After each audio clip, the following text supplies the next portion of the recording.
Assalamualaikum warahmatullahi wabarakatuh. Apa kabar anak-anak milenial? Kita berjumpa lagi di Vali TV. Kali ini kita akan belajar IPA kelas 6 ya. Materinya tentang ciri khusus makhluk hidup. Yuk kita saksikan bersama materinya.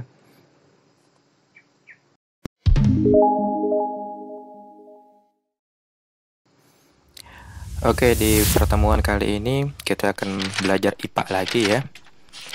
IPA ini kan materinya yang banyak variasinya gitu ya. Kadang dari gambar, dari soal yang ada di buku dengan soal ujian suka berbeda. Biasanya di materi ini nih gambarnya. Di buku materinya apa, begitu ujian soalnya gambarnya tumbuhan atau hewan yang belum pernah dipelajari. Biasanya seperti itu. Kita coba bahas dulu. IPA kelas 6, ini di tema B, kurikulum 2013, di ciri khusus makhluk hidup. Masih belajar di rumah ya, edisi belajar di rumah dengan jaga kesehatannya, ya, dengan cara 3M-nya.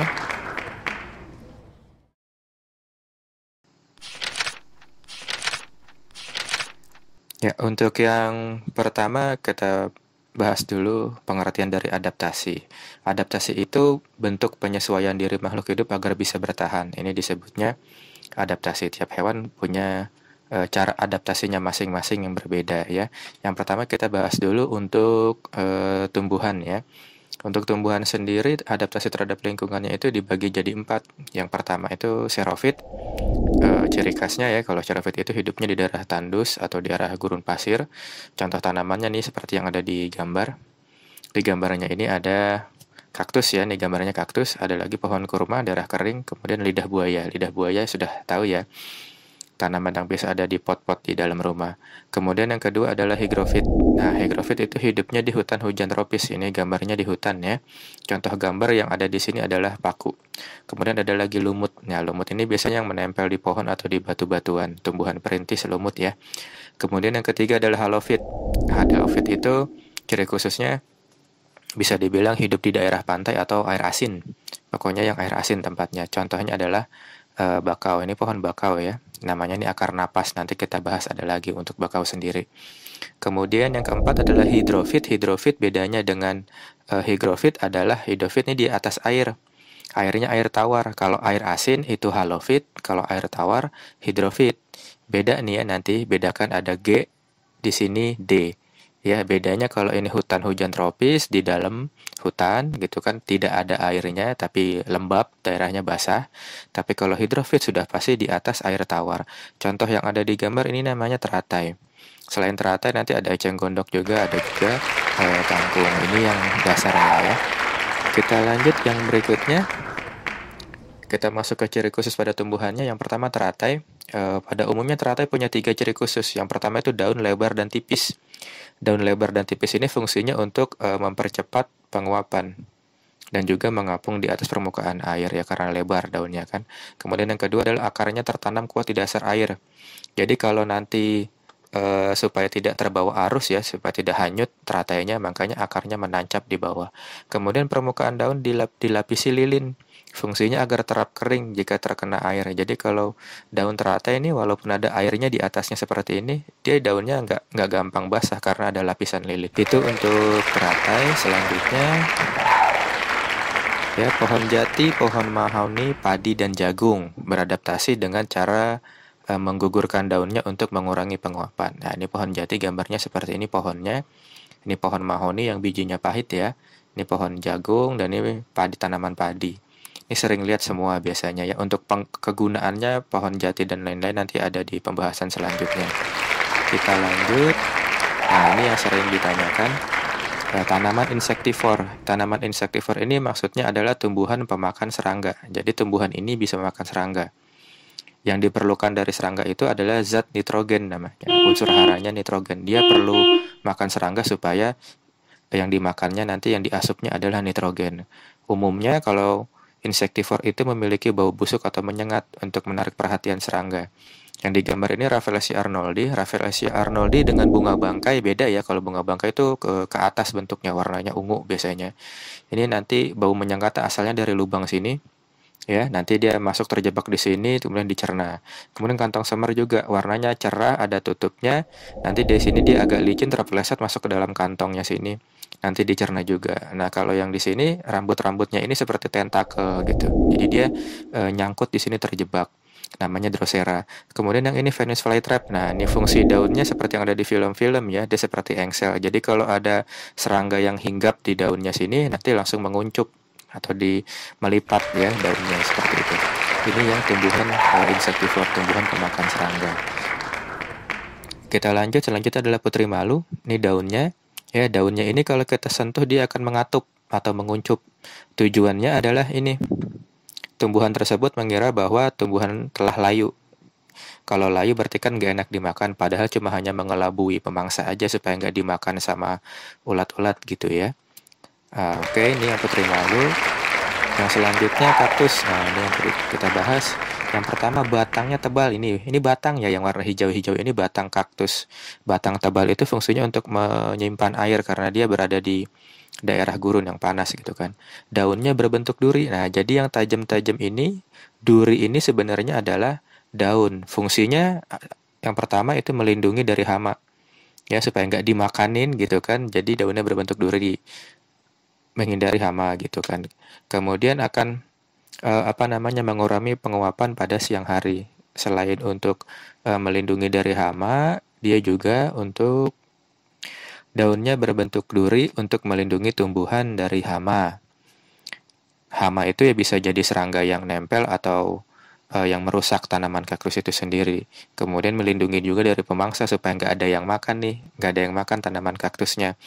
Kemudian ada juga untuk mengurangi penguapan, sama dengan pohon jati ya tadi, dia mengurangi penguapan, makanya daunnya kecil untuk mengurangi penguapan. Kemudian yang ketiga, akar yang panjang untuk mencari air dan memperluas penyerapan air dalam tanah.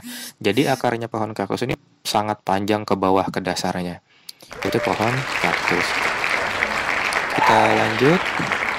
Yang selanjutnya adalah ciri khusus hewan ya. Yang pertama mimikri. Nanti ada perbedaan antara mimikri dan kamuflase nih ya. Kalau mimikri itu warna hewannya yang berubah menyesuaikan dengan lingkungan. Ini mimikri. Contohnya bunglon, kemudian kelinci sepatu salju. Ini ada ya kelinci sepatu salju sama gurita kalau di laut. Jadi hewannya yang berubah warna mengikuti lingkungan sekitar. Nah, kebalikannya berbeda dengan kamuflase. Kalau kamuflase itu dia warna kulitnya ini memang saru atau samar dengan lingkungan. Kalau dia pindah ke tempat lain ya kelihatan jelas. Contoh yang kamuflase adalah ini ya, beruang kutub warnanya kan putih. Bulunya putih seperti salju. Dia saru tuh, kalau di salju nggak kelihatan kamuflase. Tapi kalau dia ditaruhnya di hutan, warnanya hijau, kelihatan banget karena warnanya putih. Itu namanya kamuflase. Kalau kamuflase dia hanya menyerupai saja, nggak berubah warna kulitnya. Kemudian ada lagi citah dan singa. Ini kan kalau dia mau berburu kan dia sembunyi di rumputan kan, warnanya sama. Jadi kamuflase, seperti menyamar. Kemudian kupu-kupu daun dan belalang bunga. Ini dia hanya warnanya sama aja gitu ya. Kebetulan warnanya sama. Kalau pindah tempat ke yang lain, dia pasti kelihatan. Beda dengan mimikri. Kalau mimikri, hewannya yang betul-betul berubah warnanya menyesuaikan lingkungan sekitar. Oke, kita lanjut. Yang selanjutnya adalah bebek. Ada 3 biasanya ciri bebek. Yang pertama ini paruhnya ya. Paruhnya bentuknya pipih, panjang dan pipih. Fungsinya itu untuk mencari makanan di air atau lumpur. Kan bebek sukanya makan cacing, nyari cacing di dalam lumpur kan gampang kalau paruhnya seperti ini. Kemudian yang kedua, bulunya dilapisi minyak. Fungsinya apa? Nggak basah saat dia berenang. Ini bulu-bulunya ini dilapisi minyak. Jadi kalau dia berenang itu bebek nggak basah gitu kan. Kemudian yang ketiga adalah kakinya. Nih, bentuk kakinya ada selaput-selaputnya ini ya. Fungsi selaput pada bebek ini selain memudahkan saat berenang, juga memudahkan bebek ketika berjalan di lumpur. Jadi nggak ambles ke bawah gitu ya.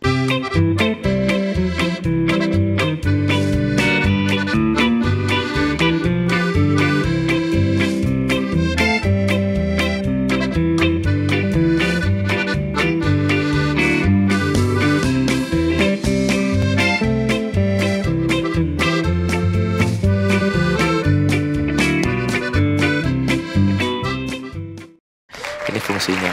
Itu untuk bebek. Kemudian selanjutnya ada unta. Ini ada 3 juga kalau unta. Yang pertama bulu matanya panjang. dan hidungnya yang bisa menutup otomatis ya. Fungsinya melindungi dari debu. Jadi karena unta ini di gurun pasir, debunya tebal, bulu matanya panjang, dan ini hidungnya ada penutup otomatis. Jadi kalau debunya nggak masuk langsung gitu ya.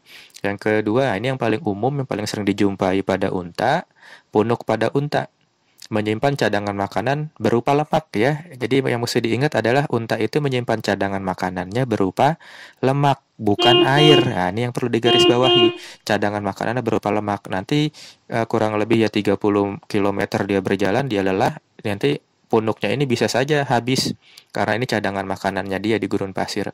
Kemudian yang ketiga ciri khususnya adalah kaki panjang nih ya. Kaki panjang dengan telapak kaki lebar dan tebal. Ini kan tebal kakinya. Karena dia berjalannya itu di pasir yang panas, ya sudah pasti telapak kakinya lebar dan tebal supaya nggak panas seperti itu ya. Kita lanjut. Selanjutnya adalah hewan nokturnal nih, ada beberapa ya. Ada hewan nokturnal, ada hewan ekolokasi. Nokturnal itu maksudnya adalah hewan yang beraktivitas pada malam hari. Jadi dia tuh malam hari kalau hewan yang lain itu tidur, justru dia baru keluar cari makan segala macam. Contohnya ini kelelawar, burung hantu dan musang. Ini semuanya aktifnya di malam hari. Cuma ada perbedaan lagi. Perbedaannya adalah di hewan ekolokasi. Kalau hewan ekolokasi itu memancarkan dan menerima pantulan gelombang ultrasonik ya. Ultrasonik berarti di atas 20 Hz ya, untuk mendeteksi adanya pergerakan mangsa atau mengidentifikasi keberadaan objek. Contohnya kelelawar, lumba-lumba, dan paus. Nah, contohnya jadi gini. Kelelawar itu kalau berburu mangsa, dia tidak setajam penglihatannya dengan burung hantu.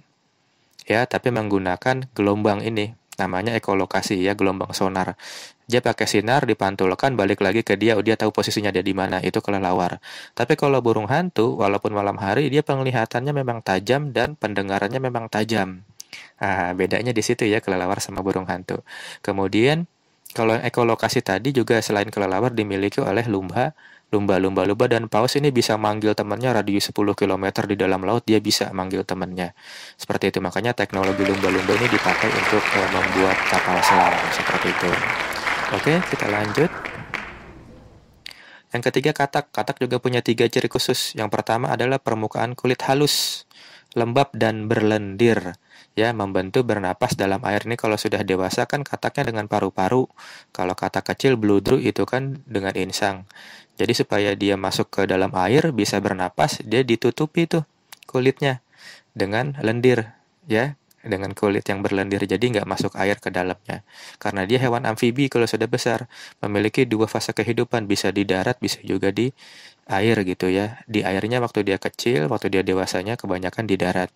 Kemudian yang ketiga nih ciri khususnya yang paling umum adalah kaki belakang yang kuat dan panjang. Ya, fungsinya adalah untuk melompat karena kodok itu kan melompat ya, bukan bukan berjalan. Jadi supaya lompatannya jauh, otomatis kaki belakangnya kuat. Kemudian bentuk tubuh umumnya kecil dan ramping. Kenapa kecil dan ramping? Supaya mudah melompat. Seperti itu. Oke, kita lanjut. Yang selanjutnya adalah cicak dan tokek. Nah, ini ada persamaan. Cicak itu bisa memutuskan ekornya. Namanya adalah autotomi. Autotomi adalah memutuskan ekor untuk mengalihkan perhatian mangsa. Jadi kalau dia mau dimakan cicaknya, biasanya cicaknya mutusin ekor. Jadi mangsanya itu mengira ekornya ini yang dikejar. Sementara cicaknya pergi, nanti dia bisa tumbuh lagi ekornya. Kemudian cicak dan tokek ini ciri yang kedua adalah memiliki bantalan perekat pada telapak kakinya. Yang ini nih, ada bantalan perekat. Jadi dia bisa merayap di dinding di atap rumah karena kaki-kakinya ini memiliki bantalan perekat. Nah, itu cicak dan tokek ya. Bantalan perekatnya ini beda ya dengan yang Spider-Man. Kalau Spider-Man kan toko fiksi seperti ini, bukan ya. Oke, kita lanjut. Selanjutnya adalah manfaat tumbuhan. Kalau bahan pangan yang pertama sudah tahu ya, tumbuhan yang bisa dimakan daun apa saja, tanaman apa saja sudah dimakan, kita sudah tahu. Kemudian yang kedua sebagai bahan bangunan dan perabot rumah tangga, bisa jadi kursi, meja, lemari ya, barang-barang furnitur, mebeler seperti itu. Kayunya kayu jati, meranti, bambu dan rotan ini. Contoh yang dipakai. Kemudian bahan pakaian dari kapas. Tanaman kapas itu dipintal jadi benang, kemudian ditenun menjadi kain. Nama kainnya biasanya kamu yang sering itu kain katun namanya ya kalau dari kapas. Kemudian yang D, penghasil oksigen dan penyaring udara. Nah, ini yang penting. Suka ditanam-tanam sekarang di pinggir jalan atau ada hutan kota. Itu tujuannya untuk menyaring udara supaya nggak terjadi polusi udara. Seperti itu. Kemudian bahan baku obat. Nah, ini obat-obatan tradisional ya, seperti kunyit, sirih, mengkudu, kulit manggis, kulit pohon kina. Ini untuk malaria, seperti itu. Untuk obat-obatan tradisional atau kita bilangnya obat herbal, seperti itu ya. Kemudian yang keenam adalah bahan baku industri. Ini contohnya getah karet untuk buat ban, ya, ban bisa mobil, bisa motor, kendaraan bermotor pokoknya ya. Kemudian kelapa sawit. Kelapa sawit ini untuk buat minyak goreng. Jadi asal mula minyak goreng itu dari kelapa sawit ya, bukan kelapa yang sering kamu minum kelapa muda itu, bukan, beda pohonnya ya. Kelapa sawit itu pohonnya seperti pohon kurma ya, jenis pohon palem-paleman. Seperti itu. Kita lanjut sebagai pewangi atau parfum. Ini ada minyak atsiri, ada bunga mawar, ada bunga melati, ada kayu cendana. Ini karena wangi-wangi semua ya, harum gitu. Kemudian ada lagi sebagai pewarna. Pewarnanya pewarna makanan. Pewarna alami makanan itu kalau kunyit warnanya kuning, contohnya daun suji ini warna hijau. Ini kalau kamu dulu pernah makan namanya cincau ya. Cincau itu dari daun suji, warnanya warna hijau. Kemudian ada daun jati. Daun jati itu warnanya merah kecoklatan. Biasanya daun jati itu untuk membungkus makanan kalau di daerah Jawa ya. Kita lanjut, yang terakhir adalah manfaat hewan. Hewan itu sebagai bahan pangan. Nah, sudah tahu kan ya kalau dijadikan bahan pangan di hewan itu apa aja hewan yang bisa kita makan. Jangan lupa nanti makannya yang halal gitu ya. Kemudian yang kedua adalah bahan pakaian. Nah, ini bulu domba bisa dipintal tadi jadi bahan ya, bahannya bahan wool. Ini biasanya dipakainya di daerah yang dingin, bisa untuk menghangatkan badan. Kemudian ulat sutra menjadi kain sutra ini yang mahal. Ya, ulat sutra itu yang diambil adalah kepompongnya, ya, bukan ulatnya tapi kepompongnya.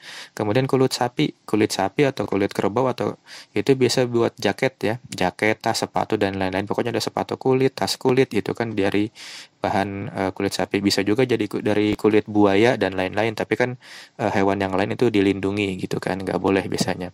Kemudian ada alat transportasi zaman dulu nih, sampai sekarang juga masih ada sih, kuda, unta buat transportasi, sapi juga ya buat andong ya, dokar untuk mengangkut hasil panen biasanya dulu di sawah.